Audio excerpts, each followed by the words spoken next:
he said that it was mentioned about from Hadith Muhammad sallallahu alaihi wasallam that he has said, Allahumma barik lana fi Sham, which means Allah bless Sham for us.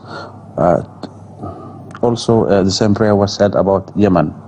And then the Sahaba said they inquired about Najd, their own place, and then Hadith Muhammad sallallahu alaihi wasallam said once more that Allah should bless Sham and Yemen for the second time. And then this has happened till for the third time. What's this? قالوا يا رسول الله وفي نجدنا. Yes.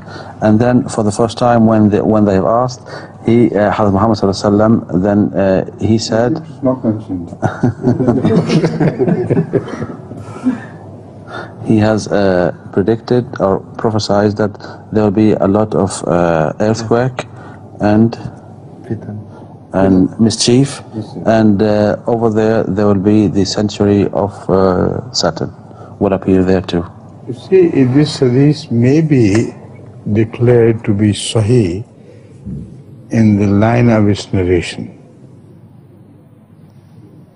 The people who narrated it at last to Hazrat Imam Bukhari, he may not have found anything wrong with those people. But as far as the subject matter of this hadith is concerned, it is definitely false. Because Rasulullah sallallahu alaihi wasallam was concerned with the whole world, not with just two countries. So how could he pray just for the Muslims of two countries and not for the whole world? He was Rahmatul lil Alameen. So as far as the meaning of this hadith is concerned, it contradicts the verses of the Quran, which present Rasulullah sallallahu alaihi wasallam as Rahmatul lil Alameen. So this must have been invented by interested people. I'm quite sure. You see?